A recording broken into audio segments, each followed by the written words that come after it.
Good afternoon. My name is Chad Forsey, and I want to welcome all of you to the Irrigation Association's Contractor Common Interest Group webinar for April 30, 2014. I'm the Director of State Affairs for the Irrigation Association. I'd like to thank you all for joining us today. And at this time, I want to introduce the Chairman of our Contractor Common Interest Group, Mel Grills, and he's going to say a few words.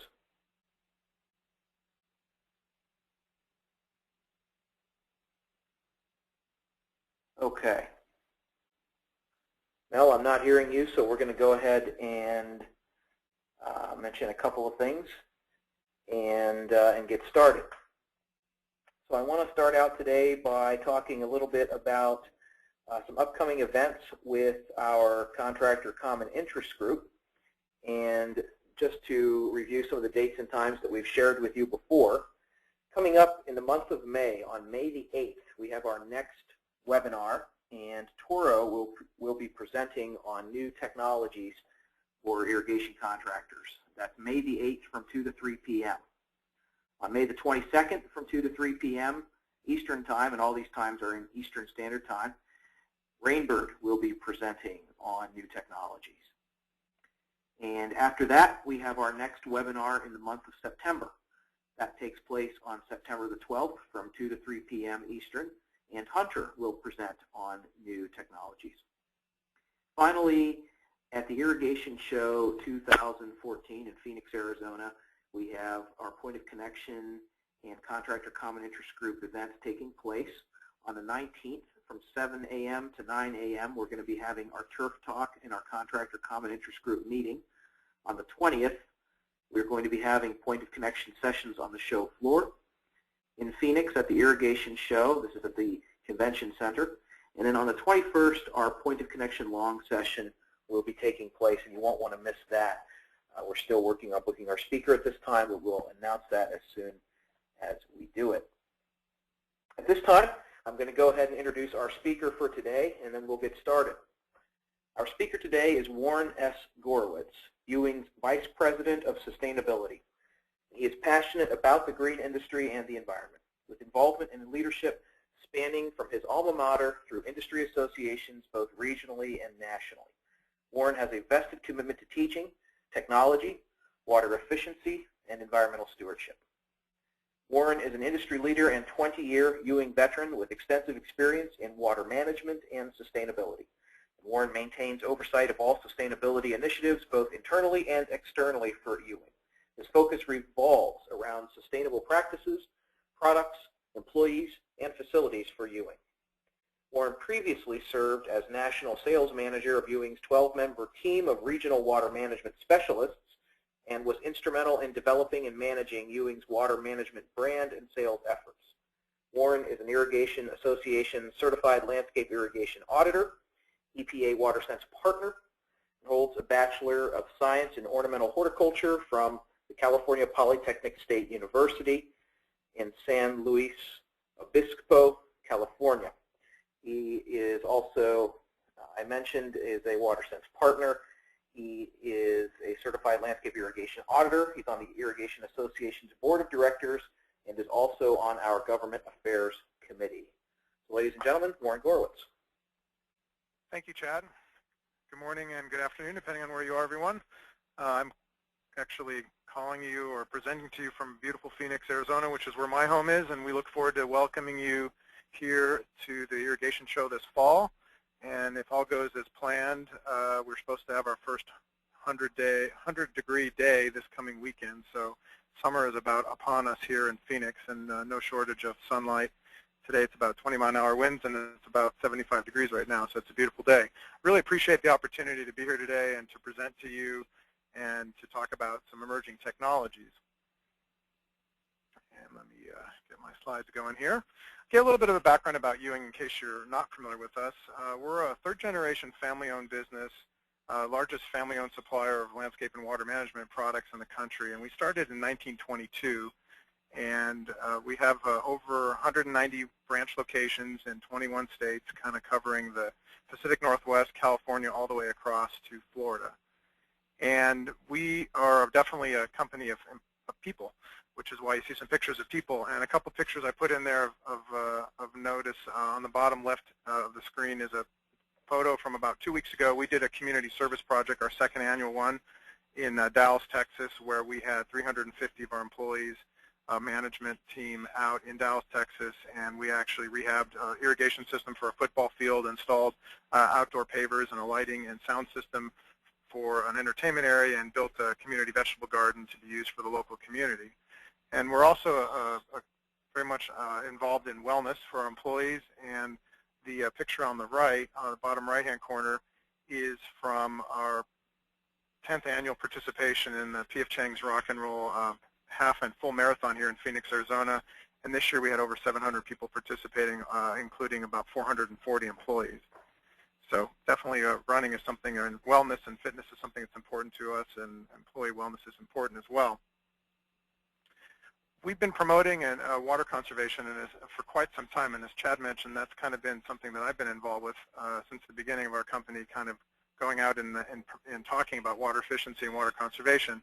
And so what you've got on the screen now are some slides, or some pictures actually, of some of the advertising and branding we've done around water conservation. We kind of started out with our Your Source for Conservation Solutions focus on that back over 10 years ago, actually. It's hard to believe it's been 10 years already. And then some ads on the upper left and bottom left of the screen that we ran, talking about, everything as a company we do revolves around water, and about the fact of irrigation, how important irrigating efficiently is, especially with America's largest crop, which we all know is turf grass. We started promoting Smart Irrigation Month as soon as the IA announced it, and which is the right-hand side of your screen in this center picture, the little blue beetroot blue silicone wristband that we use kind of promoting water efficiency. And we were the first distributor on an almost national basis to bring the MP Rotator product to market as well, something that kind of started our focus on water efficiency. And then we've also been involved, again, like I said, about promoting Smart Irrigation Month. And the middle of the bottom of the screen, you've got a screenshot from our website through Smart Irrigation Month last year, and we actually won an award for our Smart Irrigation Month campaign. I believe it was the second time we've actually won an award for Smart Irrigation Month. So we're very passionate as a company about promoting water efficiency, water conservation, smart irrigation, and we also feel like smart irrigation is really any time of the year. It doesn't have to be just in July. Another part of our business that's very important to us is education, and so we have an education services group as part of our company. We've got 11 instructors, employees that work for us, that are teaching classes on everything from the Irrigation Association Certified Landscape Irrigation Auditor course. We teach irrigation troubleshooting courses. We teach business development courses. We teach courses in hardscape construction. We teach courses that provide CEUs for keeping and maintaining your pesticide certification hours, and so forth. So that's another thing that's real important to us. Typically, our classes actually start in the fall and run through the spring. So we just finished last month kind of our season for the irrigation season for this year for our training, and we have information, and we'll have information on our website here this late summer for the fall season of our education, which will kick off. And I encourage you to take a look at that if you're interested in attending our classes. A little bit more about me, and Chad gave you some information from my bio, but I just wanted to give you a little bit more about my background, and just to give you a sense of where I've come from and kind of some of my passions as well. And so the picture on the left, upper left corner, which might be hard to believe, that's actually downtown Los Angeles. Most people don't recognize that because you usually never see it where the sky is clear enough and where you can see snow on the mountains. But I'm from Los Angeles. I'm an LA native. I've been there my entire life, other than college, and then I actually grew up working on a golf course, which is the bottom left picture. Started there when I was 14, working on the greens crew. Had an opportunity to work at the busiest golf course in the United States. At the time, they had over 500,000 rounds played a year, and got a chance to work through some LPGA and senior PGA golf tournaments. I studied horticulture, as Chad talked about, what used to be called ornamental horticulture at Cal Poly San Luis Obispo, and went to work for Ewing right out of college. And that 20, as Chad mentioned earlier as well, is July 1st will be my 20-year anniversary with Ewing. It's hard to believe. It seems like it was just yesterday. And I've kind of been I always say that I'm kind of like the Mikey from the Life commercial, for those of you that are old enough to remember who that is, in the sense that I've had an opportunity to do a lot of different things at Ewing over the 20 years I've been here, including running two branches in Southern California, being involved in outside sales for what used to be just formerly known as central control, which we're going to talk about some of that technology today a little bit, as well as being involved in our golf division for a while, golf sales, and then kind of developing and creating our water management focus and managing our water management sales team. And the other thing that I spend a lot of my time doing is being involved in trade and industry organizations as well. I think it's a very important thing to Ewing that we help increase the level of professionalism in the industry, and it's really something that I'm passionate about as well, and especially over the last 10 years as water conservation is kind of becoming more and more at the forefront of people's minds, sometimes not always in a positive way, and that's something that I work really hard to try to show the positive benefits of what we do. And so in the middle of the screen, the picture, what looks like the cactus there, that's a picture up from one of the mountains up here in Phoenix. And I moved to Phoenix here about 14 months ago and to work out of our corporate office. And with that move in the last 3 months, have really taken my focus on sustainability kind of full time.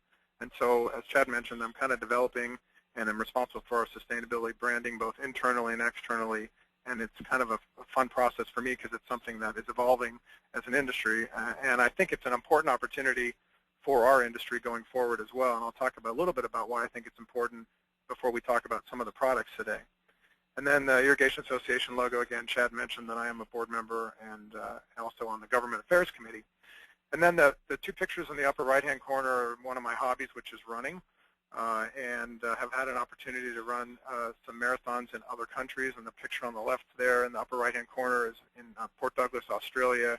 I got to run a marathon there back in October of 2012. And then I also have the opportunity in that picture of me on the right-hand side of the screen to run and do some fun things as well. And most people probably won't recognize what that is, but that's actually a sprinkler costume. And if you look kind of closely here, there's little water droplets. And for anybody that's been in the industry a while, that's an impact head.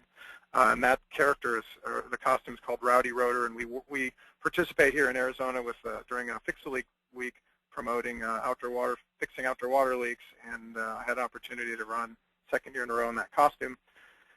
And then bottom right-hand picture is my new hobby right now, which is hiking, and with one of my coworkers there, John Binkley.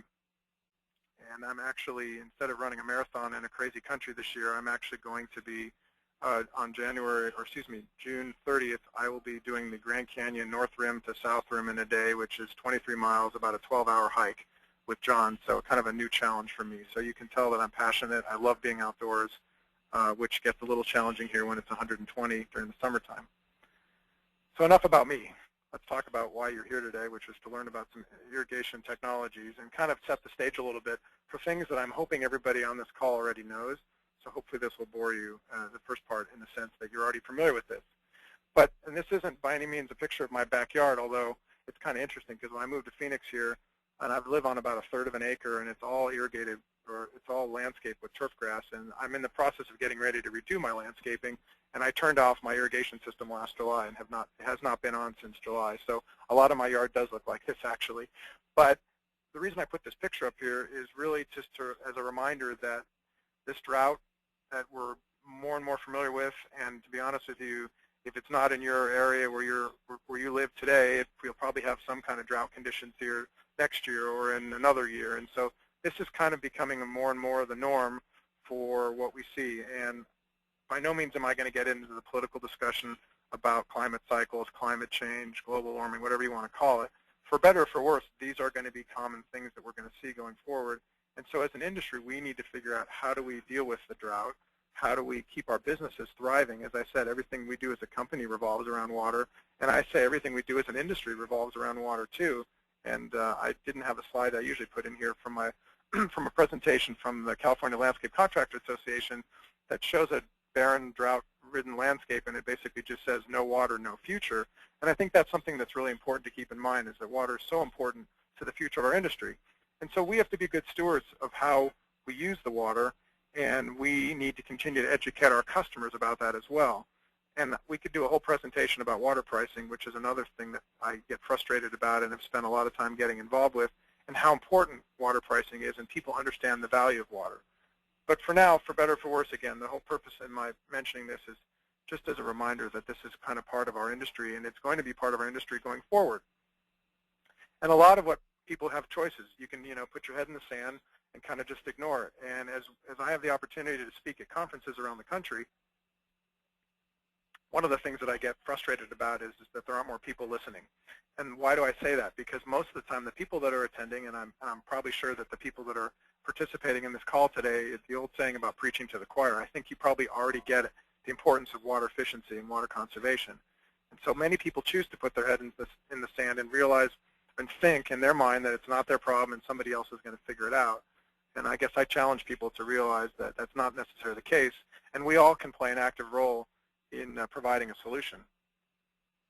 And because of that, and because of the folks that tend to put their head in the sand, a lot of the time, unfortunately, over the last probably 7 to 10 years, our industry somewhat has a target on its back.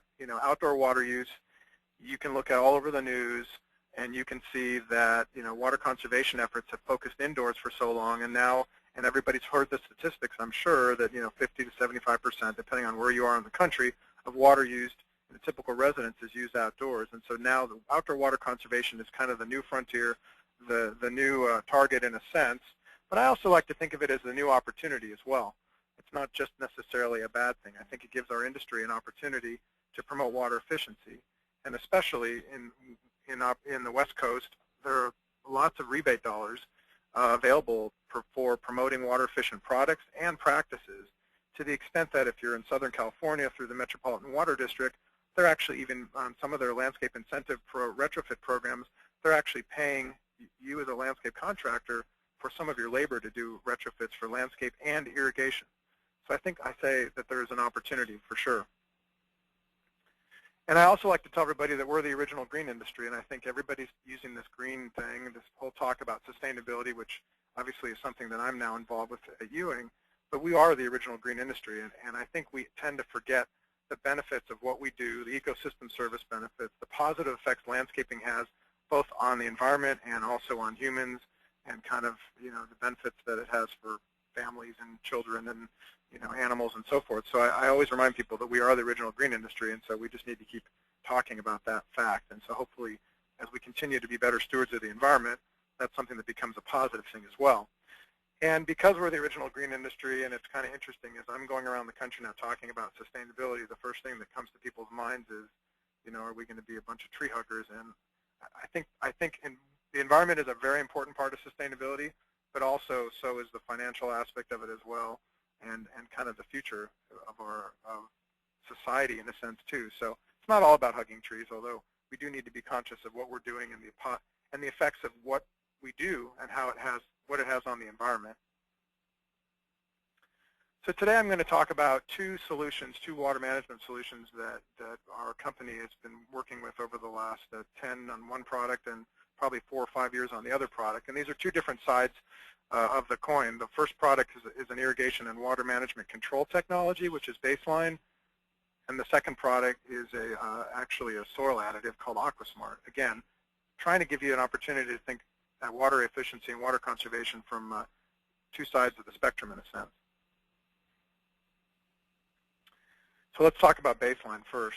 Baseline's been around since 1998, and their focus has been, and I like to actually show you what their mission is, which is they intend to forever change the way people water plants by providing the smartest, easiest, and most capable irrigation control products ever made. It's a pretty lofty mission, but it keeps them very focused. And we've had the opportunity to be a Baseline distributor probably for the last over 10 years, and have seen the technology really improve and change. And I hope you'll be interested when I talk about some of the things that they're doing that make them different from some of the other irrigation water management companies that have been on the market. And their focus is strictly on the water management control side, so they don't sell other products, sprinkler heads and other things like that. They're focused strictly on the water management control side. And so the Baseline product kind of covers a whole spectrum of as it relates to water management. And we'll talk about each one of these in a little bit more detail, but their basis of the product on the smart side of weather-based irrigation is through soil moisture sensors. And I'll talk a little bit about soil moisture sensors and the technology that Baseline uses. They also provide 2-wire and decoder systems as part of the technology, have a innovative solution to central control, which you can see the picture there of being able to operate the system through the cloud, via tablet or mobile. And then something I think that is so important with water management that often gets overlooked is flow management. And the old saying that you can't manage what you can't measure. And so I think that the technology that Baseline has brought to the market for their controllers makes easy and simple flow management. So let's talk about soil moisture sensors for a minute and the Baseline technology. And I guess before I talk about the slide, mention that one of the interesting things, if you've been in this industry for a while and you know anything about soil moisture sensors, and they've certainly been around for a long time, it's not something necessarily new, but some of the soil moisture sensors and the technology they passed, they were not certainly as reliable as what's available today, and certainly not as accurate as well. And so if I'm mentioning soil moisture sensors and you're thinking, oh yeah, I used those 20 years ago and they didn't work, well, I'm encouraging you to take a look again and give soil moisture sensors another chance.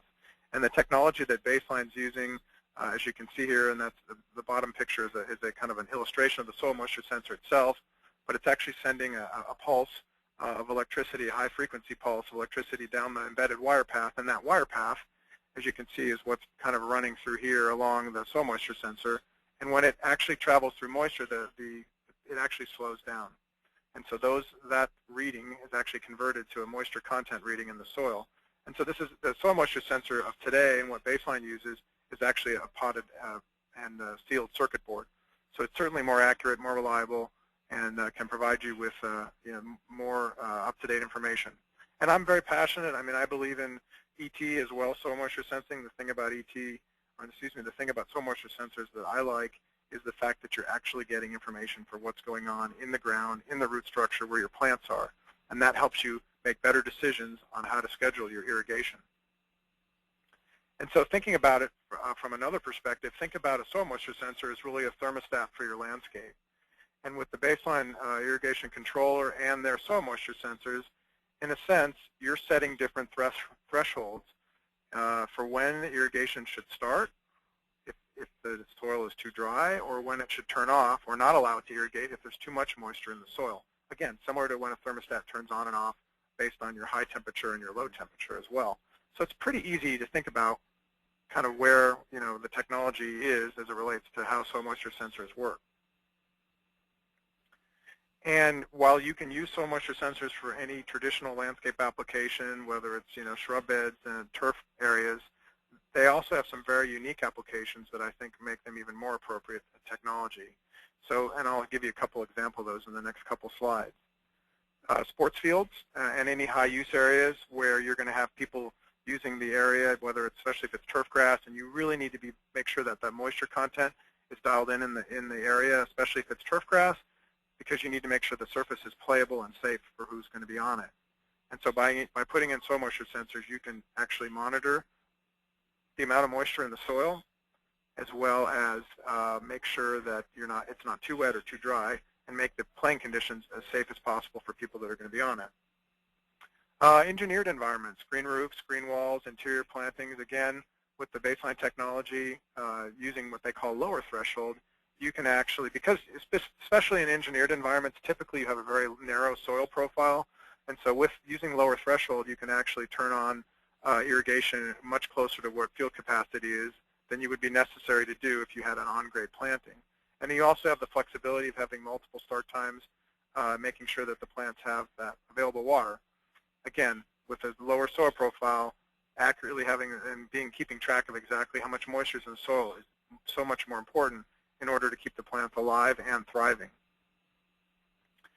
Steep slopes, another great place for soil moisture sensors as well, knowing how much moisture is in the soil, preventing irrigation, and also using deep and infrequent watering, which is what I learned back in my days at Cal Poly San Luis Obispo as far as proper irrigation scheduling is changing your frequency more so than just changing your runtime. And so especially on slopes, if you have too much water or too much irrigation going on, that could cause a lot of problems, because you could actually have, especially if it's a steep slope, you could have hillsides falling and collapsing and causing damage to lower neighboring properties. Subsurface drip irrigation, another thing that's becoming more and more popular, especially in the turf grass as well. And one of the challenges and I had subsurface drip in my house back in Los Angeles, one of the challenges is you really can't see the water being applied, so you really don't have any idea of how wet or dry the soil is at the root zone. And so by having a soil moisture sensor there, that'll give you more accurate information, again, to make your irrigation scheduling decisions. Another application that most people probably wouldn't think of is, and this is becoming more and more of a solution for our industry, is whether it's a water feature or a cistern. And I believe very strongly, especially in our more drought-stricken areas, that at some point we're going to have to come up with other water sources to irrigate our landscapes. What I mean by that is using potable drinking quality water to irrigate a landscape at some point is not going to make a lot of sense, especially if the pricing continues to rise. And so if you can have an irrigation controller that can actually also monitor water levels, whether it's in a tank, and actually prevent you from irrigation if you don't have enough water in the tank, or telling the tank it needs to fill. A lot of the systems do use municipal water to fill the tank if there's not enough of the recycled water, whether it's coming from condensate recovery or rainwater. And having the ability to actually set priorities in your points of connection, and even coming up with a water budget. So if you know exactly how much water is in that tank, telling your controller, I've got this amount of water that I can use, and anything after that we can't irrigate, and having the controller use the water until you've run out, and then not irrigate again until you have more water. These are pretty neat applications from soil moisture sensors that most people probably wouldn't think about. And if you'd like more information, and I'll refer to the Baseline website at the end of this presentation, but they have a great kind of a technical document / white paper on how to water with soil moisture sensors on their website. There's also some great case studies and university research that's been published from University of Florida and some other projects up in the Pacific Northwest that'll give you some more information about how they've had success and the kind of water savings that they've seen with soil moisture sensors on some specific examples and projects. So let's talk now about the controller lineup, and I'll kind of review the controller lineup that Baseline has and just talk a little bit about some of the technical aspects of it, just to give you an overview so you get a feel for what they have available. Let's start with the WaterTech S100, which is kind of a very simple add-on unit, typically used for residences. It works with any timer and basically interrupts the common free irrigation controller. So the way this typically works, and let me preface by saying all of the Baseline soil moisture sensors are wired. They are not wireless at this time. There are some manufacturers on the market that do have wireless sensors. They don't currently, but it is something they're looking into for the future. But this basically is wired into the controller, and you set the wet and dry point if you want, or actually it'll calibrate itself, and that's something that's kind of unique and neat about the Baseline soil moisture technology at this residential level, and even the commercial products as well, is that they'll look and determine what field capacity is in the soil.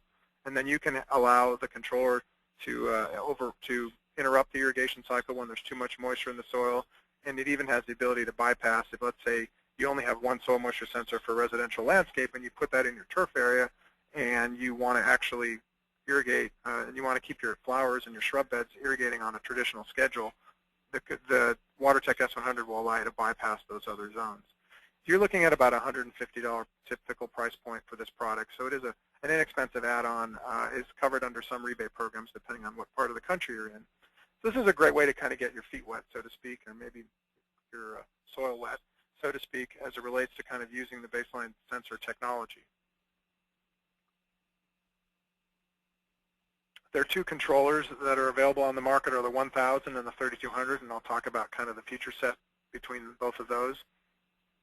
1000 certainly is a great contractor grade controller. Both of them are, but as far as starting out and understanding the Baseline technology, it can manage up to 100 zones, and I'll talk about kind of some of the other functions of it.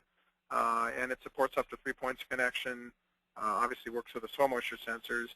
And one thing that Baseline's done a great job with on their website, and again, if you just go to the baselinesystems.com website, whether you have this link or not, you can actually see videos on how to do programming of the controller or how to install soil moisture sensor. So they've done a good job of kind of providing good information on how to set up the controller. But a pretty intuitive controller that comes with some a unique technology, and I'll talk about that here in just a second after I review just the basics of the controllers.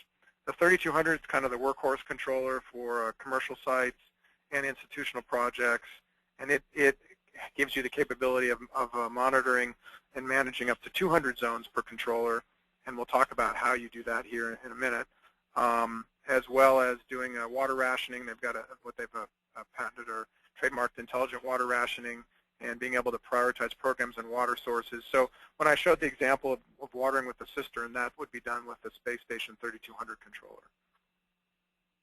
And also has a color display, as you can see there. And again, I'll talk about some more of the technical features here in just a minute. Here we go. That's good timing for that. So again, the baseline 1000 or Base Station 1000 controller comes standard with 50 zones. One of the unique things about both of the baseline controllers is they work both 2-wire and conventional wire. So what that means is if you're retrofitting an existing situation, an existing system, you have the ability to use your conventional wiring and expand on it with 2 wires as well. At the standard level, what the controller comes with 50 zones. It can have 10 programs, operate 10 soil moisture sensors, run 1 point of connection, communicate through Ethernet, which is standard. So Ethernet modems are included in both of their controller platforms as a standard device, standard cost, and also provide you something called Live View, which we'll talk about here in a minute when I talk about some of the remote management capabilities.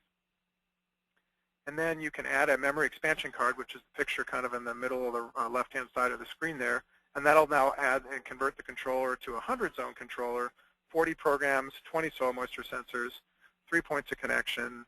Also gives you some access to the more advanced central software called Base Manager Web 2.0, which we'll talk about. Contrast that to the 3200 controller. Like I mentioned, it comes with a color screen. Will operate up to 200 zones. Again, does 2-wire or conventional. Comes capable of running 25 soil moisture sensors, 99 programs, 8 points of connection, and then some more of the advanced water management features that are set in and built into the controller. Again, as I mentioned, also has built-in Ethernet port as well. So if you have an internet connection, an Ethernet plugged in, Cat5 connection, you can plug it into either of these controllers and access basic information for the controller at no charge, which I think is pretty cool.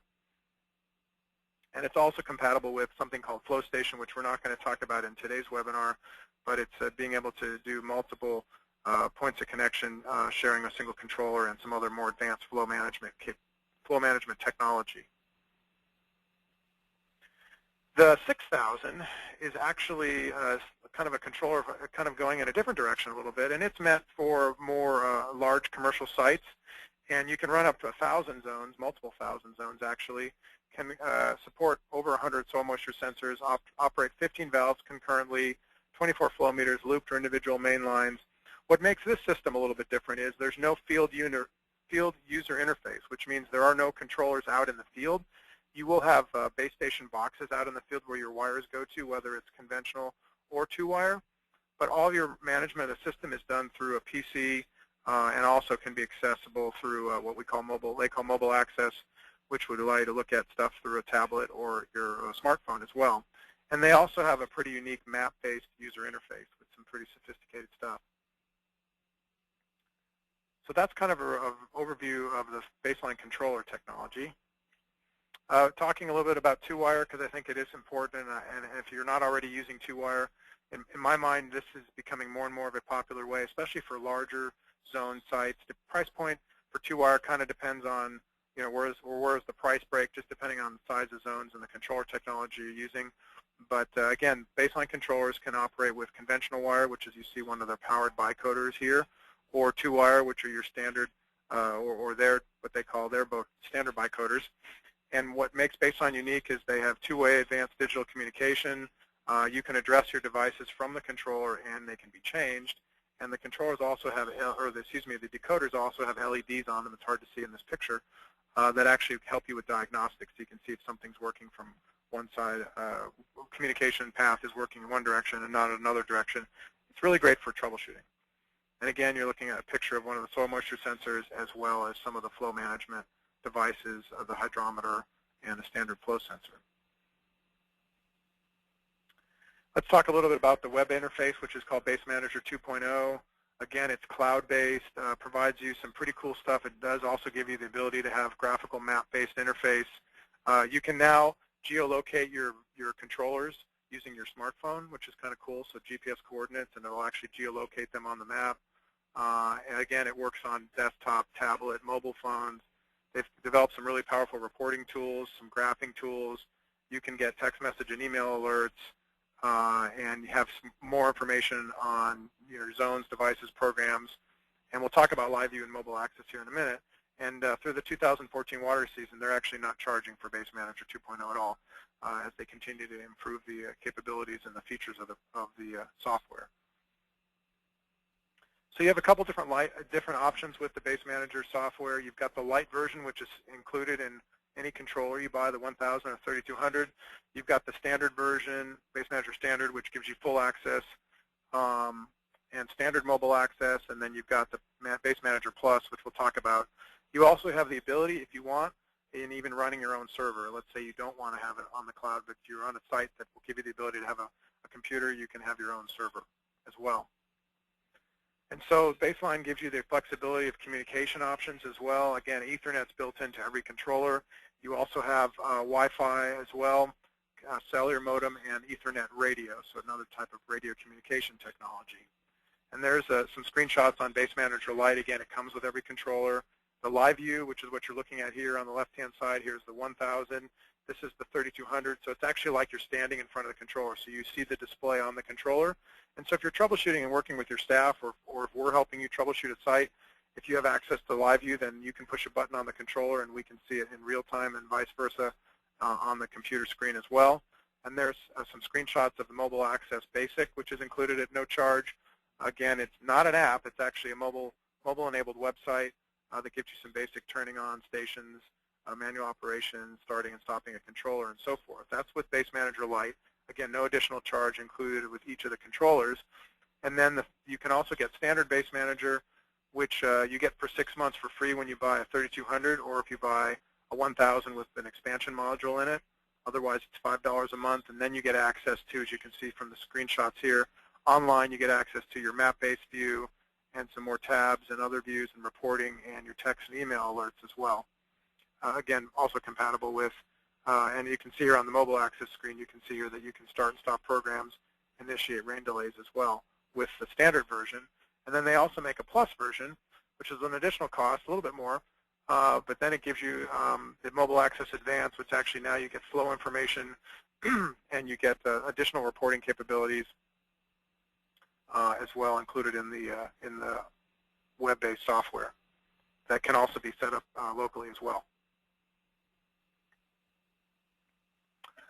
That is Baseline in a nutshell, and that's their website, baselinesystems.com. Again, I encourage you to take a look at the website, great case studies, lots of technical information, and of course myself and anybody else from our Ewing team can help you with more information on that, and I'll have my contact information at the end of the presentation. I want to allow time for questions. I'm going to go into just talking a little bit about AquaSmart, and then we'll follow up and finish with hopefully some time for questions. And as I talk about water tech conservation and technology, and this kind of, I like to put some humorous things into my presentations as well. And this was somebody's attempt back in the day at coming up with a solution for water, how to create more water. And anybody have any idea what's inside the can?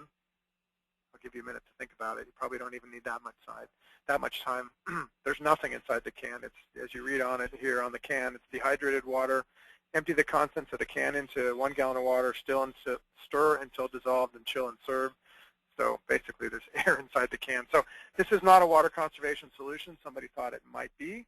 Apparently this didn't really work too well, and I'm not even quite sure what they charged for that can of air. But hopefully it's not as much as they're charging for a bottle of water these days. Anyhow, I want to talk about AquaSmart, which is a kind of an advanced technology for optimizing in the soil, water, and nutrients. And I'll give you some real basic information. But AquaSmart the technology itself is a polymer, and it's actually a polymer-coated sand particle, which is what you're looking at on the bottom left-hand side of the screen. Now, again, just like soil moisture sensors, for those of you who've been around for a while, you might remember the polymers of past. And these polymers, typically, they absorb so much of their weight in water that they actually became bloated and kind of got expanded and caused bubbling up of the soil, or depending on if you were using it in turf areas too. And they also didn't release the moisture back to the roots very well. And so this is a technology that has been, again, attached to so it's a smaller polymer particle, and it's attached to a sand particle. So it gives you more even distribution and uniform moisture and nutrient transfer to the plants, which is different than a traditional, what they call the superabsorbent polymer. And you can look at some of the technical information about water holding capacity and about the fact that especially in areas where you have poor water holding capacity in your soil, by adding AquaSmart to the soil, it'll actually improve the moisture holding capacity and retain. And you can look at the data here, and I'm not going to get into it in too much of a technical term, but just gives you an idea of how much more the soil can hold with AquaSmart into the soil. So in a sense, it produces kind of a reservoir, so it keeps the water, stores it, and then releases it back to the plant. There's questions about polymers, and this particular question is, is the product environmentally safe? And it is environmentally safe. It is classified by the US EPA as an inert ingredient, and when it does decompose, it breaks down as carbon dioxide, ammonia, and water. So it is not toxic to the soil, to plants or animals or humans for that matter as well. Here's some examples of some trials they did with seed trials as well. And again, the whole idea here is mixing this into the soil. And these are 1-gallon pots. They were all, watered 1 inch on day 1, and then there was no water applied. You can see that the seed germinated in the AquaSmart pot, and not so much in the other ones. You can also look on the bottom half of the screen here, the root mass and how much greater the root mass is in the pot with AquaSmart. So again, it's allowing it to retain that moisture and provide it back to the plant as it needs it. Some other examples as well, some area landscape overseeded areas. Again, great for dry spots. You can look at some of these pictures here and get a feel for it. And again, lots of different examples of this. But being able to take soil that maybe has that's not very moisture holding capable, and being able to allow it to actually hold moisture and keep turfgrass alive, and releasing the water back to the plants, of course, when the plant needs it as well. Here's a residential yard in Austin, Texas again, and you can see this is the difference in the property line here. This is their neighbor's property. This is their property where it's the darker green. And in the first year, they saw a 37% water savings, which in Austin, Texas is about $510.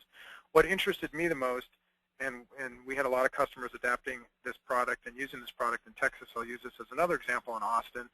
But they were, in the summertime, you can apply AquaSmart, mix it into the soil, and actually put sod down and actually keep newly sodded grass alive on 1 day a week water. So when we have water restrictions, and if you're paying attention to what's going on in California, the governor just declared a second part of the drought, the standpoint that they're going to be going to 2-day-a-week water restrictions, and there's a lot of concern on whether you can keep turf grass alive on 1 or 2 days a week. Well, with having AquaSmart or some type of a polymer in the soil, you can, and do it in a cost-effective way as well. And works great for sports fields, and you can see some examples here. This is a project out in Las Vegas, Nevada, being able to actually, reduce their watering usage. So really what it's doing is it's improving the soil moisture holding capacity of the soil and nutrients as well.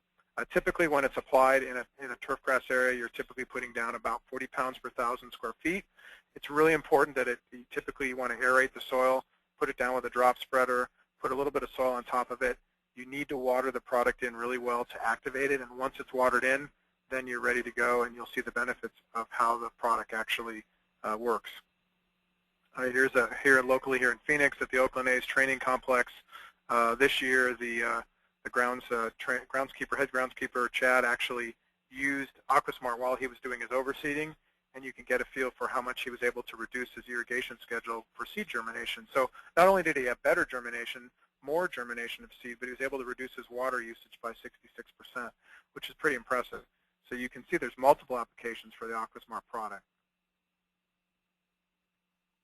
And also great for potted plants, and these are just some pictures of some little things that we did in some of our stores, which is the one on the left, and where we actually put in some potted plants and actually see the difference in the plant material when only watering a little bit of water. And you can see in the one on the left here that it actually on the right-hand side is the same plant without any water for 28 days because of the fact that we had AquaSmart in the soil. Same thing here in tomato plants, and then there's a nursery in Oregon that did some testing as well on some hanging baskets. And again, you can see that it also helps reduce your fertilizer usage as well and being able to cut your water use down.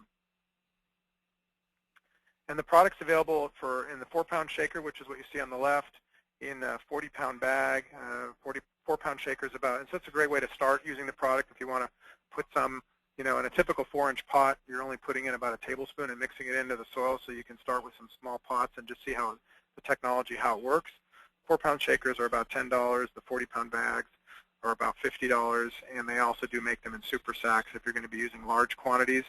The product also, they were doing some testing this last fall.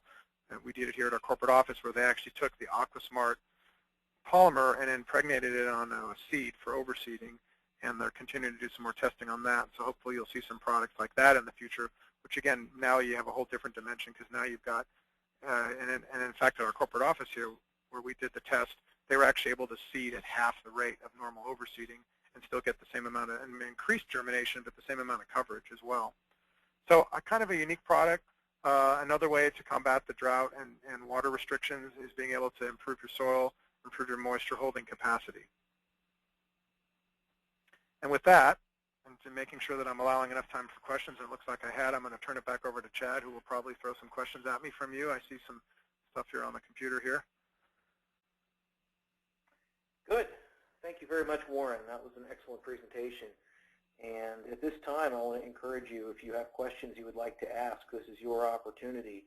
On your dashboard for GoToWebinar, there is an icon of a raised hand. You can click on that, and I will immediately know that you have a question. You can feel free to type it in using the chat feature, or if you would prefer, you can just raise that hand icon, and I will open up your phone line or your computer microphone, and you can ask that question directly. So I'm at this point holding it and open for questions.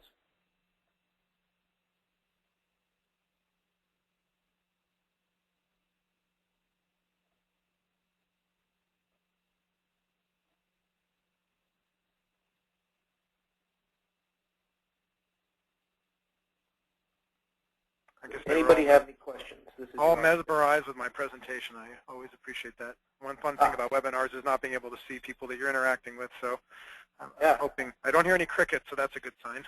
That's a good sign. Actually, we do have one question. Nathan, H-O-U-X, Haux, I apologize if I did not pronounce that correctly. I'm going to open up your phone line, and you can ask your question right now.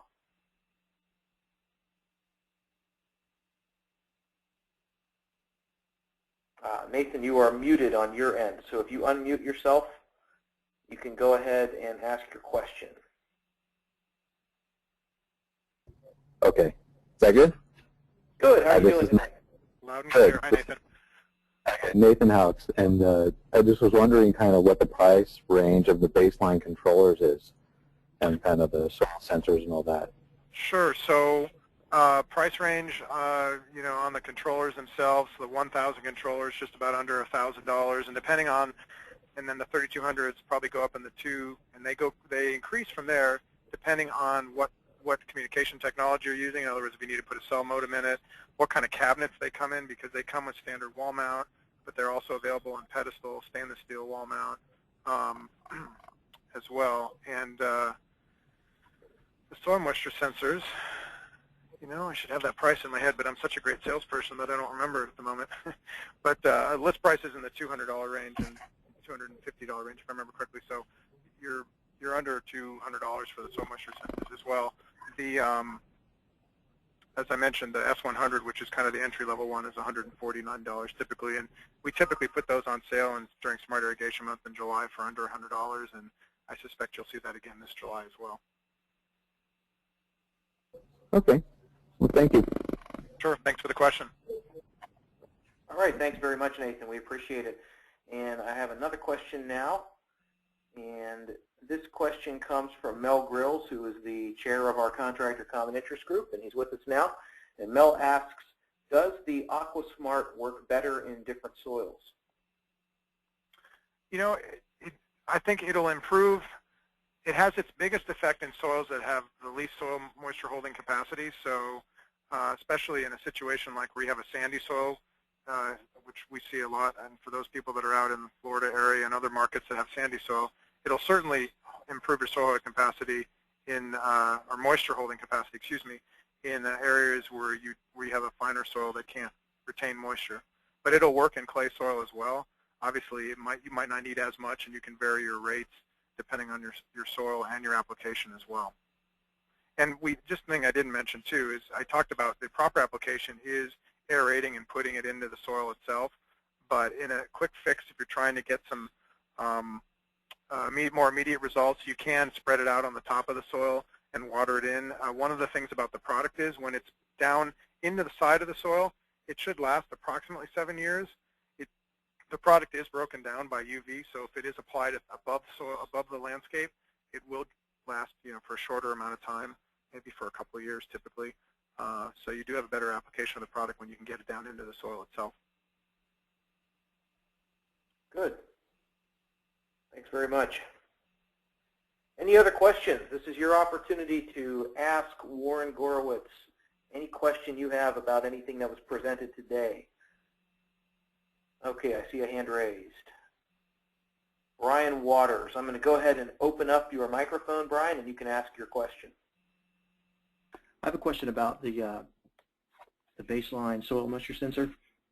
What kind of wiring situation is it from the controller to the actual location of the sensor? So from the controller to the actual location of the sensor, you can, depending on, would this be for a new installation or a retrofit installation? Either. Either or, okay. So baseline has a specification for wire, byline wire, typically 14 or 12 gauge wire. So they do not recommend, and we don't recommend that you use traditional irrigation single strand wire. The typical byline wire actually has a coating on the outside of it to protect it. One of the things about two-wire is you're always sending signals over that wire constantly. And so two things are really important: using the appropriate wire and also using the right wire connectors as well. DBY3s are what's recommended. And as far as hooking up soil moisture sensors, depending on your installation, you can plug them in anywhere on the two-wire path. If it's a new installation, through a conventional wire, you can actually hook up the soil moisture sensors through an irrigation valve wire as well on an existing system, so you don't have to necessarily run a wire all the way from the controller to where you're putting the soil moisture sensor if you're going to be using an existing system and doing a retrofit. Thank you. Sure. Good questions. Any more questions? Anybody? I'll put my contact information up there as well, both my office number and my email address, and more than happy to help provide any more technical support or put you in contact with somebody locally in your area, and anything we can do to be of assistance. Good. I've got a couple of additional questions here, Warren. The first comes from Johan Nim, and he says, hi, what are the zone sizes of the baseline decoders, 1, 2, 4, or 6 zone? They're 1, 2, and 4. And then, depending on your system, you can use what I showed a picture of, which is a power decoder. And those power decoders go up to 48 stations. So what that means is, if you're retrofitting an existing site, let's say you have a site that's got 2 controllers on it, if you're doing an existing site as an example, you could have the baseline controller, the 1000, or we'll say the 3200, and then you could also put a power decoder that could go up to 48 stations, so that could be 48 wires going to that, and then go 2-wire from that. And so, yeah, your decoders themselves are 1, 2, and 4 stations, with the power decoders up to 48 stations in increments. Good. Our next question comes from Chuck Collins, and Chuck asks, can you use both soil moisture sensors along with ET-based control? You can. And I know that as an example, and back when I lived in Los Angeles, I actually put one of those S100s on on an ET controller that I had at my house. And so what I used the soil moisture sensor to do was stop the irrigation when it had too much water. And Baseline currently is in the process of doing some research on one of their systems to be able to actually provide you with ET data as well, and that you could combine them. I think there's an opportunity there that's kind of the best of both worlds. So you get the ET capabilities, which give you, some more spatial information, and then you get the local information with the soil moisture sensor kind of telling you what's going on. One question that I get asked a lot is, well, do you have to put a soil moisture sensor on every zone? And in a perfect world, sure, that would be great, but it's not necessarily cost effective today with this technology. But I think you're going to see that the technology is continuing to improve, and especially it will give you some opportunities in the future maybe to do that. But you're typically making hydrozones, And so, especially if you've got large turf areas, you can combine a couple valves together off of one soil moisture sensor, and that's going to be, will give you enough basic information to adjust your watering accordingly. And I like to compare that with if you're doing it using an ET controller, and you happen to have a weather station on site or weather monitoring device on site. There's only one of those on site, and yet it's making the adjustments on each one of your single zones. And soil moisture sensor operation, and when you're programming the controller, it's kind of the result of ET, because unlike ET controllers, you're not having to tell it what you're irrigating, what your soil type is, what your sun or shade exposure is.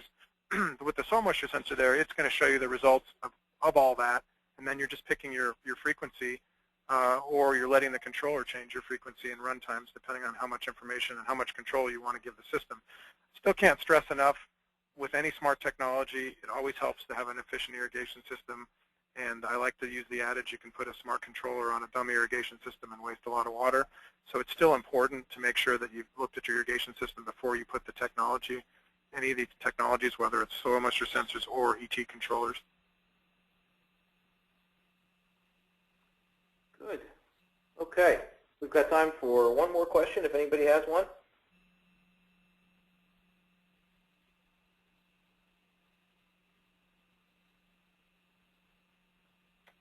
Okay. Well, I want to thank everybody for participating today in our webinar.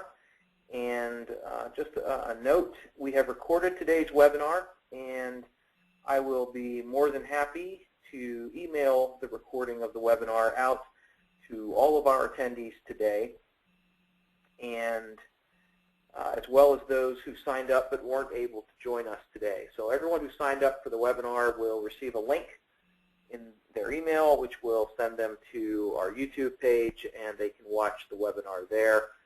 And I see we do have a question from Catherine Gurney. Will this be available on PDF? Well, it'll certainly be available in terms of the YouTube link that I mentioned. Warren, is there a possibility of getting a PDF out to anybody? Yeah, if somebody would like a PDF, my email address is on the screen. Please send me an email. I'll be more than happy to send you a PDF of the presentation. Glad to. Okay, very good. All right, thanks again for all of our attendees today. And on behalf of the Irrigation Association, I hope you have a great day, and we'll see you next time. Thank you again for the opportunity.